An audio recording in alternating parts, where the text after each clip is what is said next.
Hello, and welcome to another live stream of Writers, Readers, and the Stories We Love. I'm Josh Gauthier, a fiction writer, playwright, and co-host of this series. And we have with us as our guest, Nancy Messervier. So we'll start off, Daien, if you want to introduce yourself, and then Nancy. Yeah, so I'm Daien, again, fiction writer, romance, fantasy, and the co-host for this series. So. I'm Nancy. I'm the author of the Red and Black series, which is all about superheroes. And I'm also the author of the upcoming short story and collection, The Lady of the Watchtower, which is coming out at the end of the month. On top of that, I'm a podcaster, a blogger, librarian. I wear a lot of hats and I seem to be getting more every day. But thank you so much for inviting me to be a part of this. Yeah, we're very happy, Nancy, to have you with us today. And for those who are tuning in, we are talking mostly about creating fictional characters today. The characters that stick with you, that you love, that you cheer for, or that you hate and just wait to see them get their comeuppance by the end of the story. Yeah. And so I think to start us off, before we really dig into the craft side of this, we can just go on, and for each of us, just who are some of your favorite characters, your least favorite characters, just the ones that stand out from the stories that you've been across. So again, Sarah J. Maas, the Queen, in her Throne of Glass. I think my favorite character is Aelin, Ash River, Galathinius. So her, and then maybe, I don't know, her ACOTAR. I mean, there's Harry Potter and Hermione Granger and all these like female characters that are so powerful. I think those are usually my favorite ones. Now, as for me, I notice I tend to be drawn to certain character types over and over again. Like, I love what I've termed like the determined shonen protagonist, who is like, you know, the lead in a lot of the anime series, who's very determined and he's willing to push for what he wants no matter what, but he also has a really strong moral center and sense of loyalty, and he's a great friend and stuff like that. And an example where I can find that in fiction is the character Julius from Rachel Aaron's Heartstriker series. Have you read Heartstriker series? No. Oh, it's so good. It is so good. I highly recommend it. The first book is called Nice Dragons Finish Last, and it is all about like the one nice dragon in a family, a giant family filled with greedy, mean dragons, because in this universe dragons are all, you know, greedy and such. And it's sort of about his entire quest to prove that it's not a terrible thing to be kind, and sort of how throughout the entire series it ends up transforming the world around him. It's really good. I highly recommend it. Everyone that I recommended it to has loved it. So I really like characters like that. And I also really like kind of the more morally gray characters, the ones that are kind of flawed and damaged and sort of getting to explore why they are the way they are, like Kilgrave from the Black Panther movie, for example, or stuff like that, where they just did such a good job with him sort of explaining where he comes from. So you don't necessarily always agree with the things that he does, but you understand why he does them, and sometimes you think even he has a few good points. Yeah. Yeah, it's funny. I love those morally great characters. Yeah. They're the best. Mm-hmm. Yeah. The ones that like you want to hate, but you can't hate because, I mean, like, you know, Killmonger or like even Thanos, they didn't go about it the right way. But you can kind of understand where, you know, they were coming from. So those are the best. They have the best character arcs usually. So yeah, it's not just like the cackling villain who wants to like kill everybody. Like there's something more complex there. Yeah. And yeah, I know. I was thinking about characters, and I mean, some of the ones that come to mind are I think kind of just in the pop culture mind now. It's like the Doctor from Doctor Who, Aragorn from Lord of the Rings, have just kind of achieved this status as characters. But I was trying to think about kind of why I'm drawn to characters, and one of the things that stood out for me is these characters like where you think you get them, like you think you know what they're about, and then you get partway through the story, and then there's that moment where everything kind of shifts and you see them in a new way. And over and again, so just the characters I was thinking of all kind of have that moment of either they're quiet and they become like stand up in an unexpected way, or they hold back and then they become vulnerable. And yeah, I think it's that same thing. It's that complexity that comes through that really kind of takes them from this fictional character to like, oh, like this is a person. And as readers, as writers, I think we all know how very invested we can get in characters sometimes. I know Daien and I were just reading the Throne of Glass series, and Abraxas, the flower sniffing wyvern, is like one of my favorite characters of all time. Just this creature of death and destruction who would rather sit in a meadow and sniff flowers. And just like that contrast and the way he's delivered in the story is so perfect. I mean, in all fairness, all of those characters in that series are like spectacular. They all have such like amazing character arcs too, that even like Lorcan, who's supposed to be like this like super badass, like ancient fae warrior male, is like brought to his knees by like this tiny woman with like an ankle problem. And it's I don't know. Oh, I freaking love those characters. Yeah. And one thing, this just occurred to me actually today when I was thinking, but I read a book recently, and page one of the POV characters is like the most despicable human being ever, which was interesting, just manipulative and power hungry and just vile. But the way it's set up, you going in, you know that you're going to be following this guy for an entire novel. Which I know is a trick, just like the unlikable protagonist. So before we jump in too much to our other discussion, I just wanted to get your thoughts. Can you enjoy stories with unlikable protagonists, or is that something that turns you off from following somebody? I can. I mean, I tend to prefer books where I like the protagonist, but if you could do it in a good way, then I think about Gone Girl by Gillian Flynn. Like, there is not a likable character in that book or in the movie interpretation, but they're so fascinating the way that they work that you just can't look away, like a train wreck. So if you're like a really good writer, yeah, totally. I could definitely read a book with an unlikable lead or an unlikable cast, but you have to be really on top of things.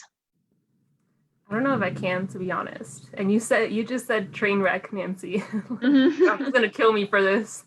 But like, we've been watching Firefly because I've never seen it before.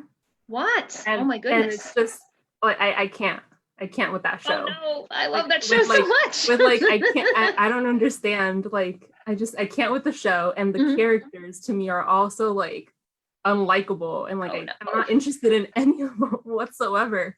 So like, it's not a book, but it's something similar. So I don't know if I've stuck with it because of Joshua, but like every day, it's like every week on Tuesday we watch an episode, and it's like I dread Tuesdays now. You're almost through. I know we're almost through, but still, this has been like what is it, like 2 months of torture at this point? I don't know. I don't think if I don't like the characters, I don't know, it's tough for me to keep going, but. Yeah, no, that's fair. Because I remember in Stonecoast, so Daien and I both went through the Stonecoast program. And one of the seminars that I was at was all about the unlikable protagonist. And I'm completely blanking on his name. There's a Parker, the Parker crime novels. The main character is borderline like sociopathic and shows no emotion for an entire book series, and you get almost no internality of like his thoughts or anything. You just like follow him doing stuff. And so the whole seminar was about like how to pull off a character that people can't connect to or empathize with. And it's a wildly popular book series.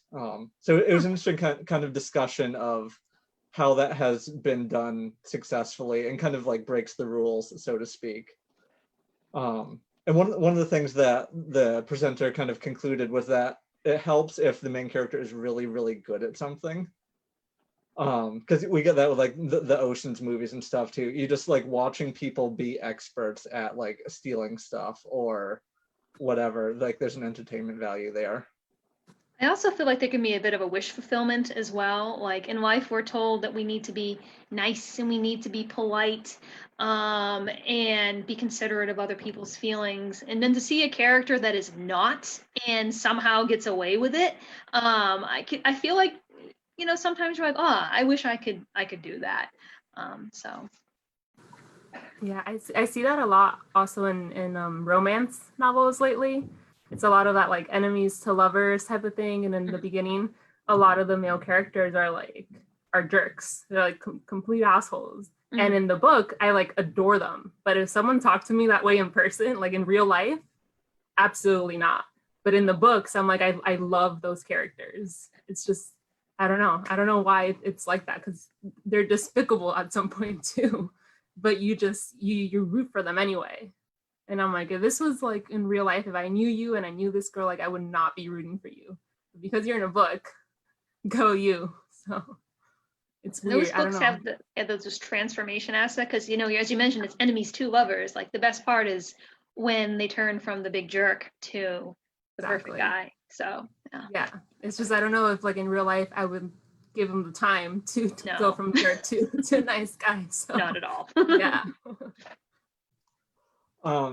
Yeah, and I think that really kind of gets to I think a couple different types of characters that, or just like the things that are drawing us in, the transformation, the complexity, and so I think turning toward our characters, and Nancy, if you don't mind, we'll kind of start with you.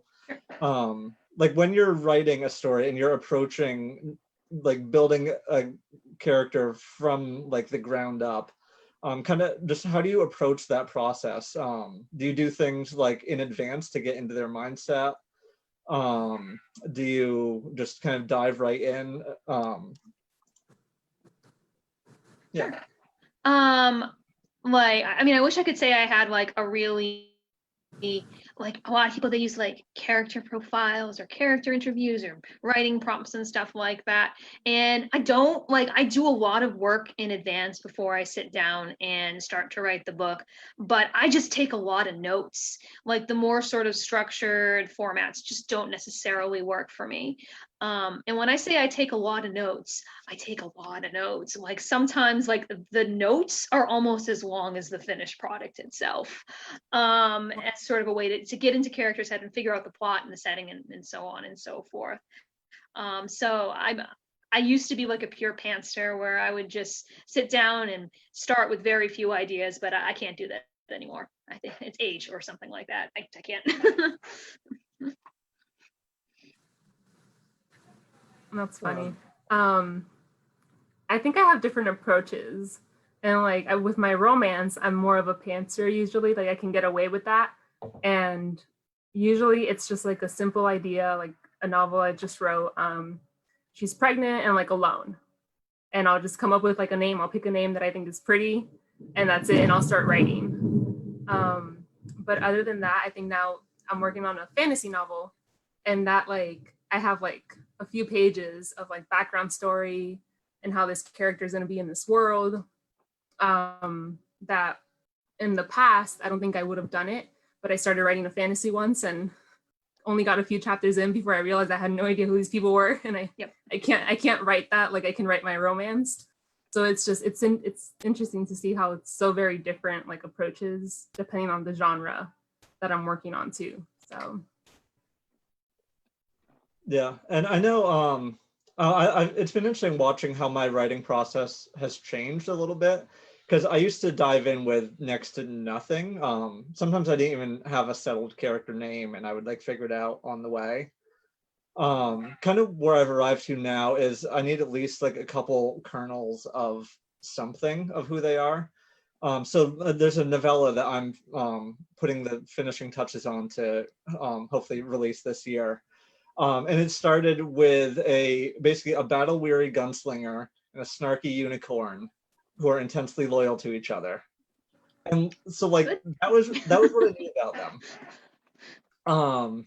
And I forget if it was drafting the first draft of it, or even later on in revision, before I finally like figured out kind of what so Eli is the gunslinger. Before I like figured out what was at the kernel of who he was, like what was driving him.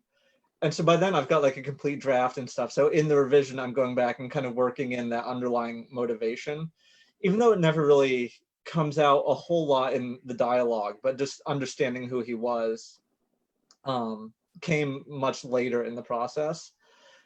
I might have made things easier for myself if I had done a bit more work in the lead up, but I am terrible at taking notes and book bibling and all that stuff in advance. I'm just like, all right, story time, let's go figure this out. But you have to have a balance. If you plan too much, then you kind of like lose interest a little bit maybe in writing if the planning isn't going as well as you thought it would. So sometimes like I'm like that too. Like I just want to start writing at this point, and I can't because I haven't been able to figure out certain aspects of these characters yet. So and usually it works out. There's one novel that I've shelved for the time being where so epic fantasy, it was going for like 100 to 150,000 words. Halfway through, I figured out what the novel was actually like about. And then I got like right up to the climax of the novel and realized I had no idea how to end it. So the planning would have come in a little bit handier, I think, there, to know what I was building toward, because it was all these interwoven pieces. And I had all the pieces set up, and then I was like, I don't know how they fit. Yeah, I know that from. No, go ahead. And for me, for all the notes that I take, interestingly enough, when I actually sit down and start to write the story and I actually get into the character's head, I often learn that I don't know them as well as I thought I did. Like I only have seen like pieces of them. And as I start to write, like things transform more. The taking notes is definitely more helpful though for that issue where you realize halfway through the book what the book is and then you don't know how to finish it. My second book, Black and Blue, I more pants that than anything else. And I had to throw out the entire second half during my first round revisions. And then in my second round revisions, I threw out the entire back third. So yeah, kind of painful. Yeah. No, throwing out that much is like jarring to me, even the idea of it. Gotta do it sometimes. Yeah, no, I hear these authors who talk about like scrapping their entire draft and starting over, and I'm like, I hope I never have to get to that point. It hurts me to even have to like delete a scene sometimes. I can't imagine like entire like chunks or like half of the novel. I don't know if I would be able to do it. Like I wouldn't be able to press that delete button. Sometimes it's easier just to start from scratch. That's true. Yeah. No, on the back end of it, I can see like the payoff. It's just kind of biting down to do it is the trick. Yeah, all those hours you put into like days or weeks or however long it took you to write that, and it's just down the drain because you can't use it. So, yeah. So speaking of notes, though, let's talk about character names a little bit, because I know this is every writer's super favorite part. As Daien, we were talking about before we started the live stream. But Nancy, we'll start with you. Like, how do you think about character names? Depends on the project. Like the Red and Black series, it takes place in our world. I mean, our world with superheroes, basically. So I'm not actually looking for names that are all that unique or anything like that. Like these are supposed to be people that you would run into on the street. So I kind of want them to have more regular everyday names. I know that the writer Wesley Chu has said something similar about his characters and his sort of modern day stuff, and that he'll actually look through his Twitter feed sometimes and pick names out of that. And I don't think he said his agent likes that very much. But if you're writing in like a secondary world that you're creating from scratch, like figuring out names can actually be a really interesting part of your world building. Like in The Lady of the Watchtower, the story that like whenever my characters they come of age, they are granted a title basically that's supposed to help give them guidance through their life so they don't live a purposeless life. And sometimes those titles that you're granted can be good things. Like I have a character that's known as the scholar. So like, you know, he's going to have all these great scholarly pursuits in his life. And then I have a character that's known as the patient. And that means that she does a lot of sitting around and waiting, which is, so it feels like more of a curse. So like using names or part of names and naming conventions in secondary roles, you can have a lot of fun. And I like that a lot. But for the regular world, I mean, just give me a phone book and I'll come up with a few. Do you get any sort of sense of like when you found the right one though? Particularly for like the real world names. Like, do you have that feeling of like that's who this person is? I mean, usually I just sort of like, that feels right. I think that probably has more to do with the fact that I'm drawn towards certain names, like with like good, like hard consonant sounds and stuff like that, than anything else.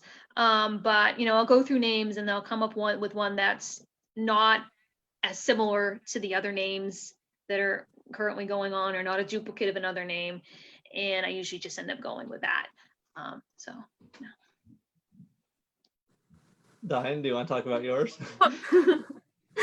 Well, like Nancy said, for usually my romance, which is contemporary, the name picking process, it's like super simple. I'll just pick a name that I think is pretty. I'll go on a baby name website maybe and just like browse. And it's just like names that I think fit, or, that they complement each other, especially in romance. I'm like, well, does Lauren and like Ryan sound good together type of thing. What's their ship name? Yeah, exactly. Like the romance, well, it's kind of a romance, kind of not a romance, and that I was working on and now I have on pause. I think it took me like a minute to figure out the main character's name, and I was like, Lauren, and I was like, okay, what last name goes with Lauren? And I think I went on some website and I just browsed and I was like, oh, Lauren Brooks, okay, that's her name. And like for some reason they like fit, it was perfect. Then with my fantasy, which I'm kind of struggling now, it depends. So one fantasy that I was working on, the names, I picked them based on the meaning. And if this character is supposed to be like pure or strong or something, I'll pick a name that like symbolizes that. But with this story that I'm working on, it's just, I want that, like, I don't care about what the name means so much as I care about whether it's like pretty and unique and just like that it's different. It's not like naming someone Alyssa or Ryan or something that's like contemporary almost. And I'm struggling, I'm telling you, I am struggling big time. So, and especially because the story I'm working on is a retelling. So like I have some of those original names stuck in my head that are so perfect for those characters, but I have to change them because it's a retelling. So I don't want them to have the same name. So I've been struggling for like 2 days and like writing down names and crossing them out because they don't fit, and writing down more names and crossing those out again too. So I haven't had that like aha moment where it's like, yes, that is my character's name. Like that is who this person is moment yet. So I feel like it's going to take me a while to get there with these characters. Yeah, no, I know. I tend to do kind of the more intuitive approach as well, which it sounds like to a certain extent we all do, just like liking the sound of it, liking the feel of it. And I know for the contemporary stuff I've done, it's very much been that. I just like, yeah, it's the baby name sites, social media, the news, like just anywhere and everywhere. I'll just kind of be like, that's a cool name. And it actually was really bugging me. I'm planning ahead for a project I'm going to work on at some point, and I had both the leads named, but I was driving. And by the time I was done driving, I had not written them down, and those names are gone.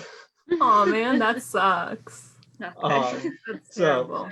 Yeah, they'll come back at some point. But it's funny. I mean, fantasy names. There's like that joke of the elf lord was so powerful he had 20 apostrophes in his name.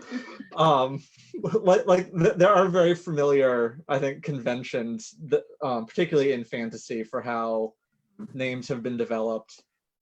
I know for me, I've gotten to a point where it is still kind of just poking around until something clicks. But one of the things I'll do is I'll look at either name list sites or like name generators.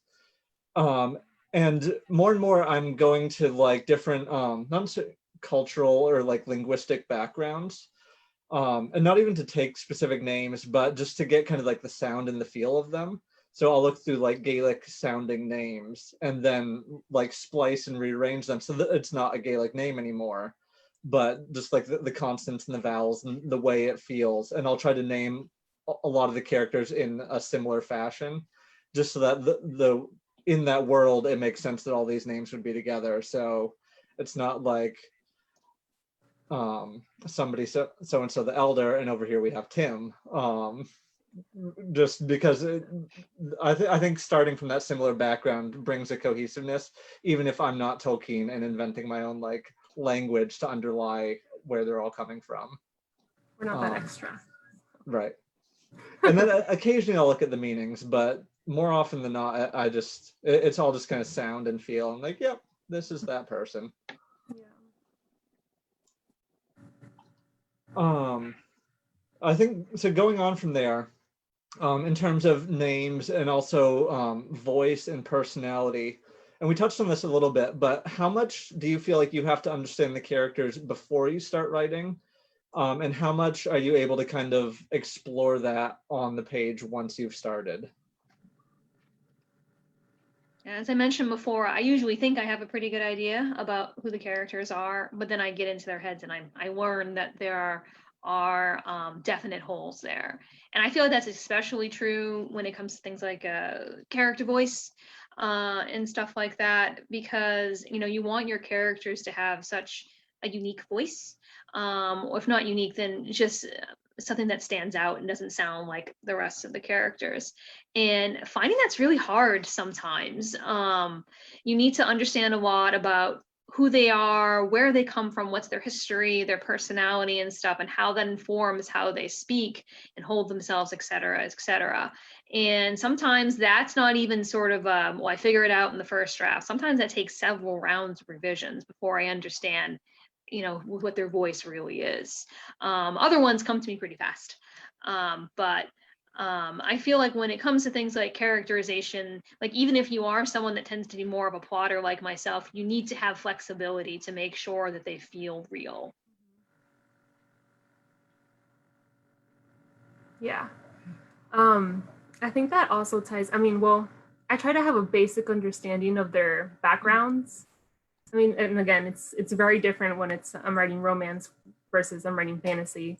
Like romance, I just need to know maybe like either a couple sentences of how they grew up, maybe, or like what they've been doing up until the point where the story starts, just so I can kind of like have an idea of who they are. But it also ties into like the fact that usually they're not the characters that I imagined them to be in the beginning. Mm-hmm. It goes into that world. As soon as I start writing with the novel that I just started writing, I had one character that I had so clearly, like I knew what her voice was going to be. I knew what she was going to be like. And the second I like wrote her onto the page, she was like a completely different character, but it fit. And I was like, well, you just have to go and like mess up what I had planned for you, because now it doesn't fit with how you're like speaking and stuff like that. And you got to love it and you got to hate it when like everything you have planned for your characters just like go out the window because they decide to do whatever they want to do. And they're just like, no, I'm not doing this. I'm doing this. So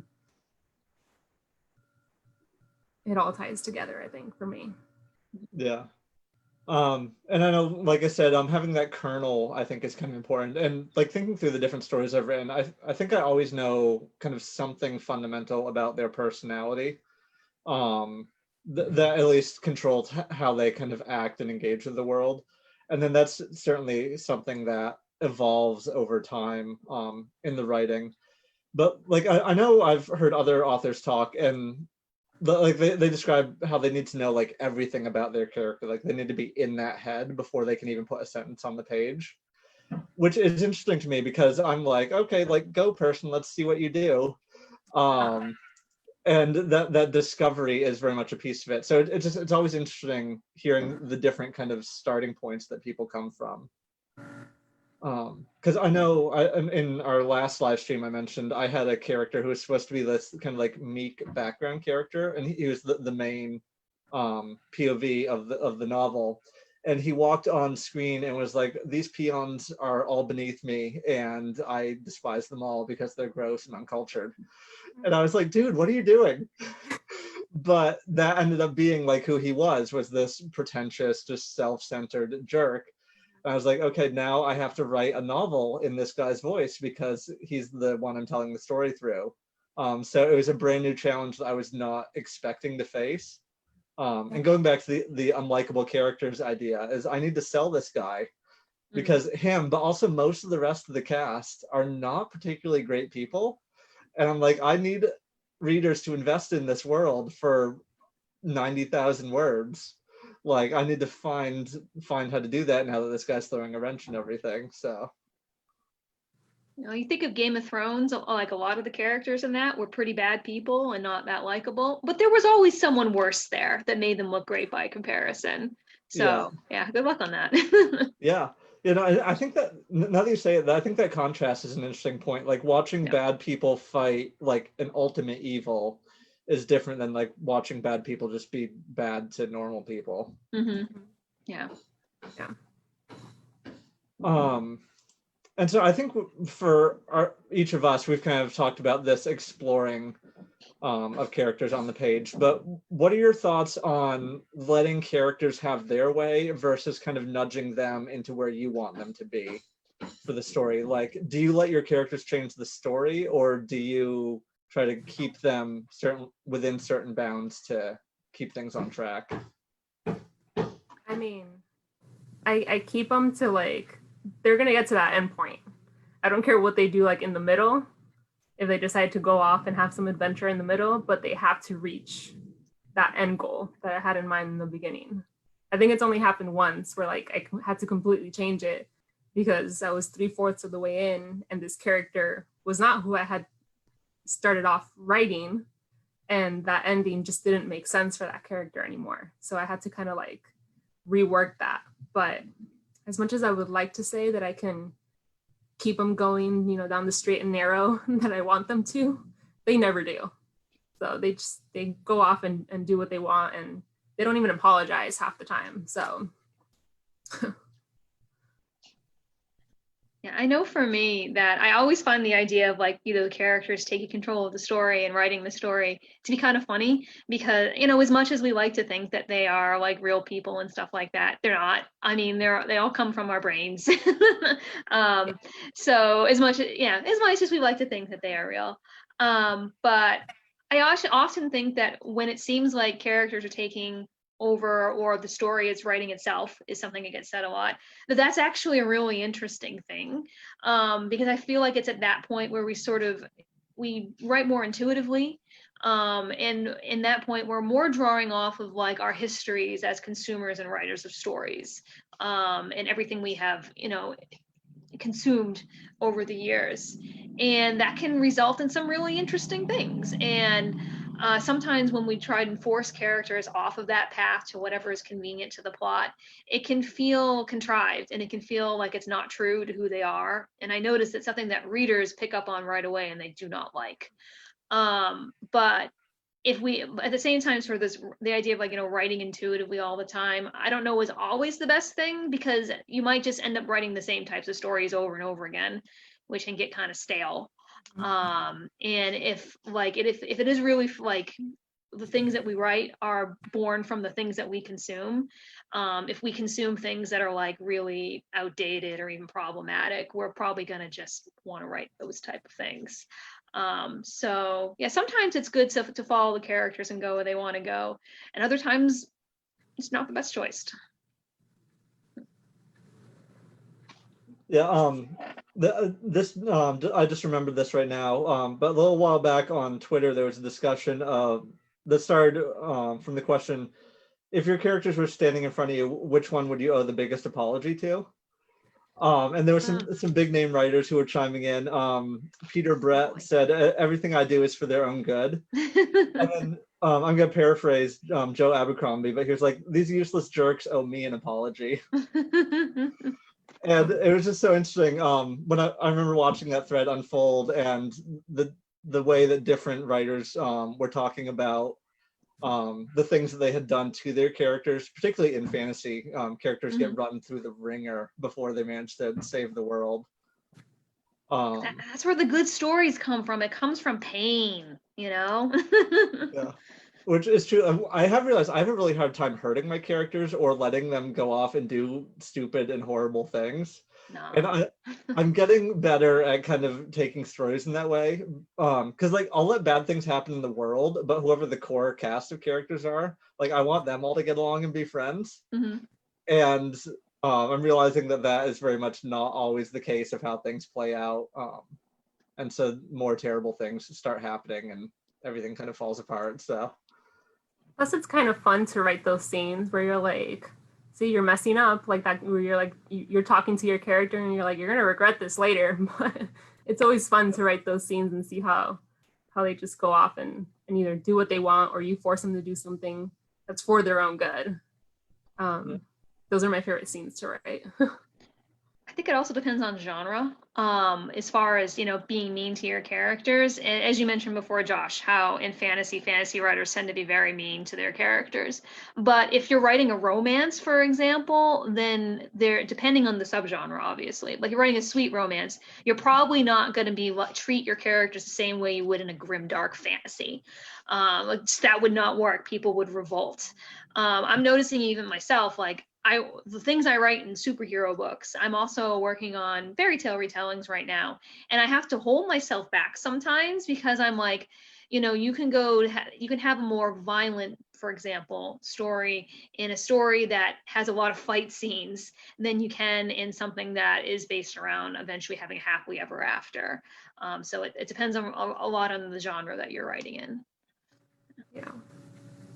I mean, I've read some romance where the characters like go through the ringer, but I mean, you can't compare it to fantasy though, because fantasy, they just keep stabbing at them and like fewer torture scenes and so I mean there are some romance where there's scenes that are tough to read and stuff like that, but not to the extent that I guess it's normal to see in fantasy, where it's normal for those characters to like just be destroyed completely. And die.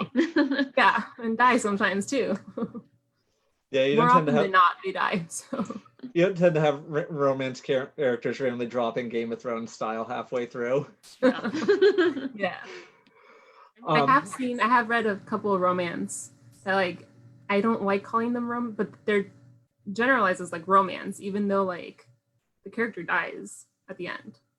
And I'm like, well, that wasn't a romance. Yeah. And then like I've read one series where like it continues where like the guy falls in love again. And I'm like, no, I did not spend 3 books falling in love with you two for her to die and then make me continue reading so that I can, see how he moves on.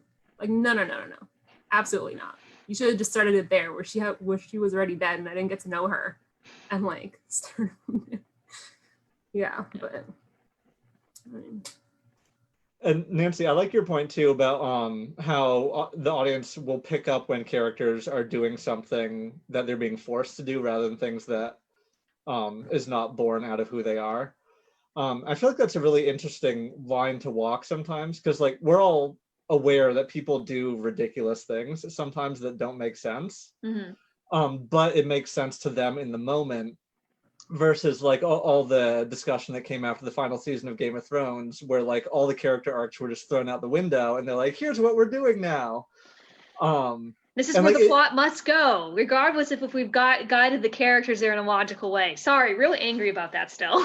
No. Same. Like I can believe all of that happening if they had like, I don't know, maybe like another season of like building that up, or if they built it up correctly. I can see all of that, all those characters dying or like those positions, but not the way that they went about it. It was just like a complete 180 from like one episode to the next. They were completely different characters. So it's tough. If you're not going to, take the time to make sure that's laid out correctly, then you're just, again, you're throwing out 7 years, 7 seasons of like all this spectacular character development. It was painful too. It was, yeah. I mean, I understand Josh's argument that sometimes people do ridiculous things. Like sometimes you find yourself acting out of character because you're tired or something like that. I don't know. But I feel like people have different expectations for characters than they do for like their friends. And they tend to be more critical of characters than they would be for a friend, for example. be So there smarter than has to be more of a logic to it. Yeah. Because I see that pop up in reviews all the time for like someone acting out a character. Yeah. Yeah, and I know I've seen stories that do it both ways. Like there's some who can bring me enough into the mindset of the character that even if like I disagree with what they're doing, like I can follow their logic for it. Versus others where they're just like, let's go over here now. And like they're even if they're trying to kind of justify it, it feels so kind of imposed. That, like you said, it's very much like the author's magic hand moving them along. Yeah. It's interesting. I think that's one of my big sticking points in the romance genre in particular, because very often there's that point where like the couple has their fight and then they break up and then they get back together. And I've read so many that do it really well. Like when that conflict comes and you see like they're coming up against something and they have to confront it and it's challenging and then they move through it. There's one that is probably always going to stick in my head where that fight came because the female love interest met her boyfriend's vengeful ex, knowing it was his vengeful ex.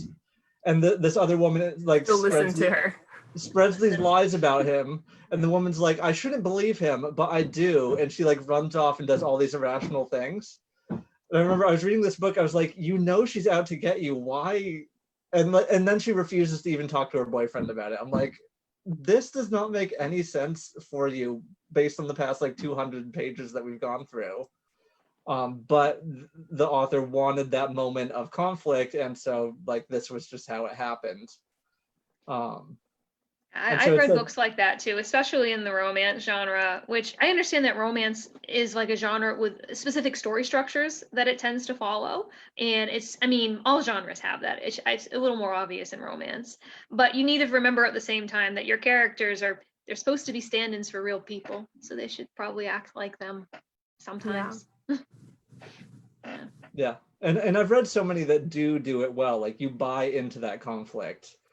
So it's really, I think, like we've said, just building it up before that to understand who they are and how they've gotten there. Then they're like, yes, like I understand why this is a trigger all of a sudden.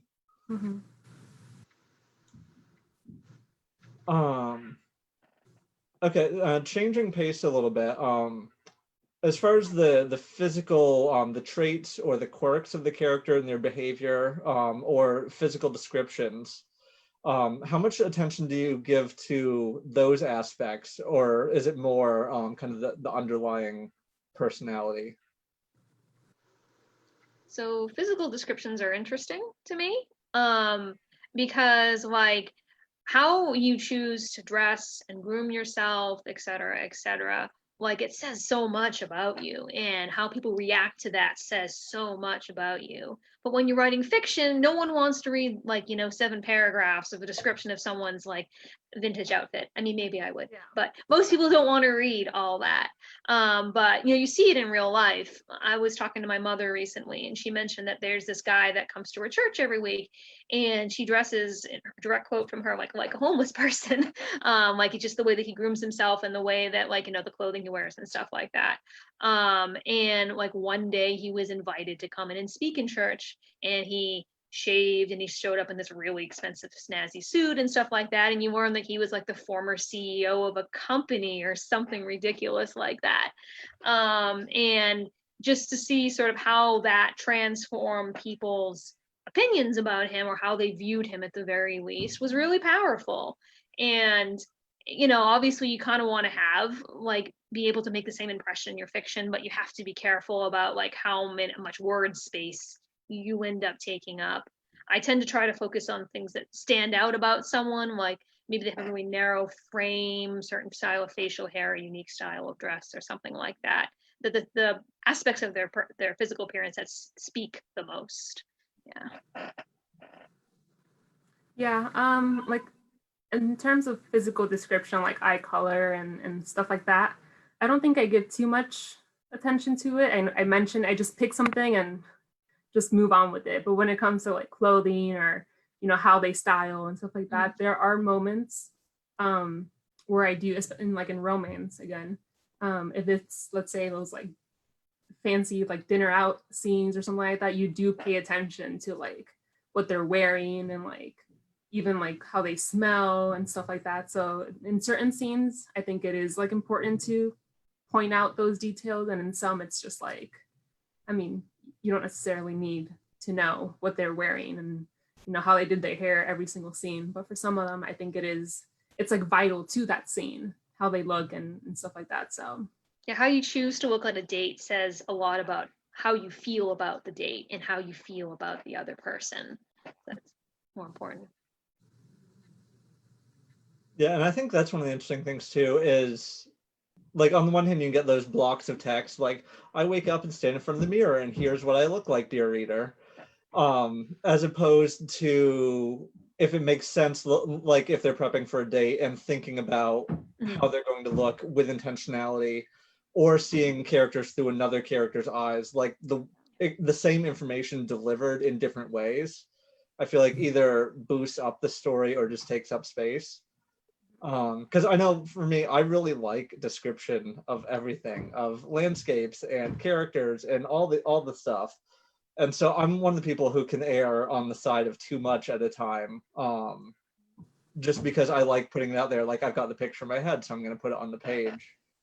I think stepping back from that, and yeah, like we said, really kind of identifying what are the pieces that are going to stand out. Like, if this guy's wearing a top hat, I'm going to make immediate assumptions about him. Versus if this character is barefoot, versus if he or she is doing whatever, like band t-shirts versus a nice vest. And like, and I know I've heard this in writing advice too, like it's those one or two details. And if you pick that, then it conveys a lot more. Actually, one of the novels I'm revising right now, a very passing character, but he's got a leather biker jacket and a kitten tattoo. And like you put those two things together, and each one individually has something that it brings to mind. You put them together on this big hulking guy, and all of a sudden they do a lot of work for kind of painting who that is, and the reader can fill in the rest of it. So I think that's one of those pieces, is like guiding the reader, but then trusting them to fill in the missing holes that you've left. It's also fun, like specifically in romance, even though there is fantasy where it has like those sex scenes where it's like you get to describe certain physical aspects that you don't normally describe, because it's like, no, there's clothing off, and you talk about smooth skin and like, I don't know, you talk about collarbones or like elbows or like knees and stuff like that, and there can be a way to these areas that you don't normally point out, that during these scenes can be like very like sensual and like beautifully written too. So it's interesting, depending on the scene that you're writing, what you decide to pay attention to in terms of physical descriptions. Yeah, no, I saw a really interesting panel that was talking about how to write effective sex scenes. And one of the things they talked about was like paranormal romance. And they were like, these people have wings sometimes. And they're like, and one of the panelists was like, that never comes in. Like, they're never smashing half the room because they've got these wings that are just going everywhere. And so, yeah, think about those consequences. Exactly, right? And yeah, like finding those moments when the physical details actually impact things rather than just being informational. Yeah. And I mean, like, just thinking through as a reader and as a viewer and stuff, like some of those are the moments too that stand out. Like that, there's always that one little detail about a character that comes at the right moment, and like it kind of sticks with you and kind of grounds that person as who they are, but also kind of in our experience of them. So like the right detail at the right time does so much. Yeah. If I'm circle back to Mass, because we always come back to Mass. I know one of the things we've talked about is her ability to have even like passing characters, and in a chapter, she makes you care about them so deeply. Like there are Mass characters I've gotten 1 or 2 chapters with that I care more about than some novels that I've spent an entire book with these people, and I'm like, okay, go away, I'm done with you. I mean, look at her new series, House of Earth and Blood. There's like this group of like, I don't know how many characters it is that we only see for like a chapter or two before they all just like die. And I swear, like, I sobbed so much because I already loved them so much with how they were described in those few paragraphs that they were in. And it's crazy that she can do that, just make you feel like so emotionally invested and connected to these characters so quickly. Yeah, and I think one of the things for that, and then also just for other stories in general, is like the way she shows us what they care about. And I think that that's one of the things that really gets into characters is like, yeah, that kind of common investment in something, where it's not just like a person in a vacuum, but they've got friends, they've got aspirations, they bend down to pet the dog that they meet on the street. And like it forms that kind of that tether between us and these people on the page or on the screen, because they exist in a world in a way that we can relate to. Yeah, it's having a powerful why, like seeing a character that really wants something, and understanding that can be a really powerful way to connect to them. Yeah. And I think I just thought of it. I don't think in Throne of Glass, any of the characters ever say I love you. But you do not doubt that they love each other in that series. I don't think that's actually, wow, I just thought of it. None of the characters ever say I love you. But when you read them, there's no doubt in your mind that they will like do anything for each other, that they love each other so much. Yeah, no, definitely. And Nancy, your point is actually a really good segue into the next question I had. The idea of the why. And partly this is just me thinking about my own process and wanting to hear other people's thoughts on it. Because there's always the idea of like the character has wants that they are trying to pursue, and then there's kind of like the larger plot of just the events that they are in. And like all the writing advice that I hear over and over again is that like those things are supposed to align, that like the character's desires are really like the driving force of the plot. And sometimes for me, when I'm planning a story, those things are kind of separate. Like the character wants things, but then they get kind of caught up in these external events, as opposed to those things really interweaving. And that's one of the things that like I'll discover halfway through a manuscript or whatever, and then I'll figure out how to go back and tie them together.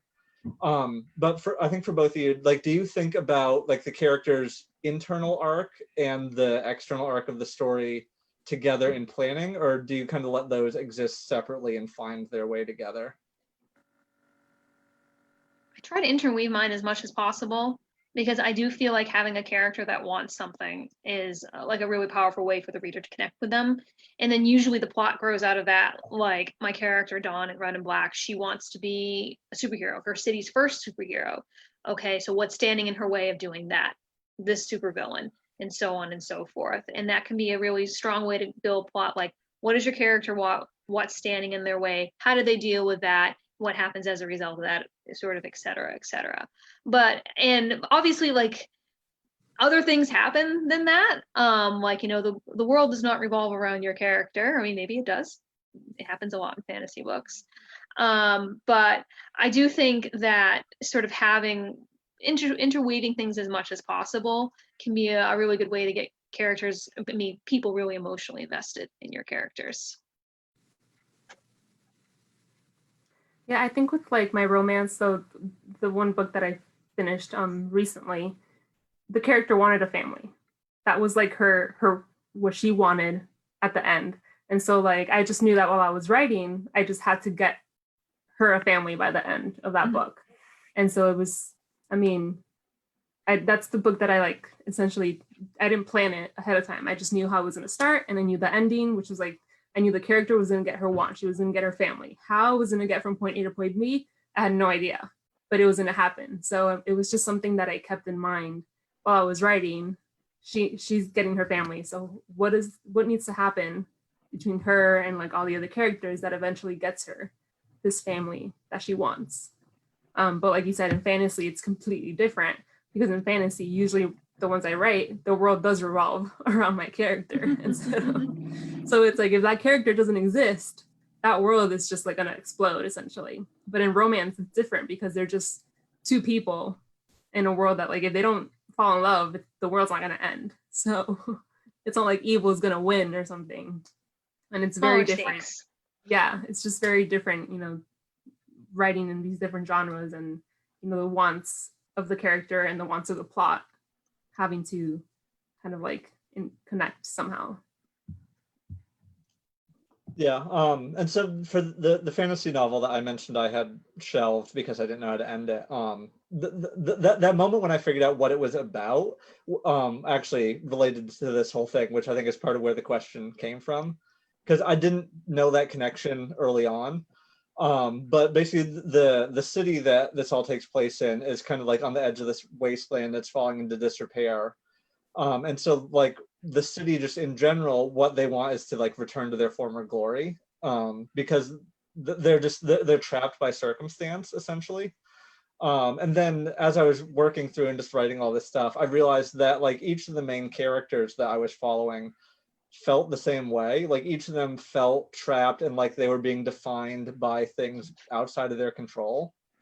And so I realized that the thread that was running through all this was basically like self-definition as opposed to being controlled and being forced into a certain role.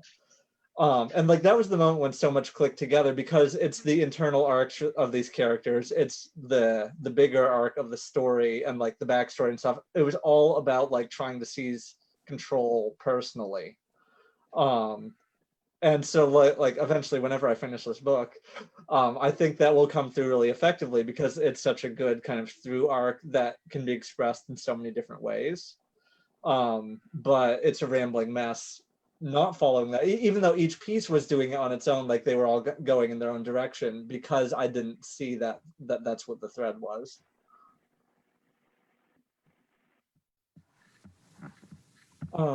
Okay, we're actually almost at time. So I've got one more question, but does anyone have any final things that you'd like to say about characters before we start wrapping up?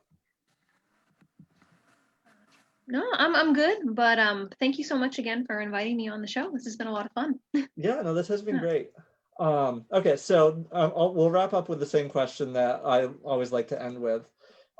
Any form, so books, television, video games, anything. Just what is one story that you've been really enjoying recently? Well, I have two here. One is more serious and one is silly. So let's go with the silly one. I recently watched an anime called My Next Life as a Villainess, which is, you know, an anime about a teenage girl that gets reborn into a video game, which I know seems pretty standard. There are a lot of anime about people getting trapped in video games or people being, you know, living in another life inside of a video game world. Except usually those are like action adventure World of Warcraft type games. But she has been transported into a fantasy dating sim. And she is reborn into the body of the romantic rival. And from playing the game over and over again, she knows that every storyline ends in either her dying or being exiled. So she doesn't want either of those options. So she has to use her knowledge of the game and of the characters to try to basically not die, to find a happier ending for herself. And it is a really cute show. It's really sweet. It's very romantic. I appreciate the fact that there are like lots of different romantic options for both male and female characters, and all are treated as worthy, which I really appreciate. And it's a really good show all around, and it's only like 12 episodes, so it's not that much of an investment. I love it. Yeah, the anime and manga always have such like interesting premises that that just you don't see in like more American entertainment sometimes. It's so much fun. I'm gonna be the person who just says mass every single like well, because I literally just finished last week, I think, reading the Throne of Glass series. And the only other thing that I've read since I didn't really like, so I don't want to talk about it. So, yeah, it was like, it's a very popular series, and I just didn't I don't know. I don't know what it was that I just couldn't connect. I wasn't interested in what was happening to those characters. And the only other thing that I watched was Avengers, Infinity War, and Endgame again, because I wanted that to see that epicness. And I mean, who's gonna say that's not good? So Yeah, no, those are always phenomenal. I haven't really like watched or read anything new that was like, wow, this is so good right now. Just because, I'm trying to write my own right now, so I can't be that distracted. If we want to talk about emotional investment in characters too, then Endgame and Infinity War are certainly the example of messing up an entire audience for a very long time. Right. Even though I've seen those movies like, I don't know, a dozen times, I still cried. So I probably will always cry. So. So for me, the book that I'm like telling everybody about right now, I just finished The Only Good Indians by Stephen Graham Jones. Oh, I've heard good things about that one. Yeah, which takes so it's kind of the familiar trope of like people go to a sacred native area and mess around and then are like haunted and targeted by like vengeful spirit stuff. But he flips it because he's known voices author writing native characters dealing with like haunting of a native spirit and vengeance. And so the book does so much with culture and violence and like all these different themes that he really presses into and like tackles the ideas really well. And at the same time, it's a creepy story. But just in terms of structure and how he moved like between past and present, and also using second person in a way that I don't think I've ever seen before, because the book is mostly third person. And then there are these passages in second that just made it like took the creepiness up even further. I was telling Daien, it's one of those books where I'm reading it and I feel like I'm learning about writing as I'm reading it, just with how he was doing things. So I finished that yesterday, and that was a very interesting experience, but it's very good. And that brings us to 4 o'clock. So Nancy, again, thank you for joining us and talking about all these characters and writing and all the fun stuff that we just love doing so much.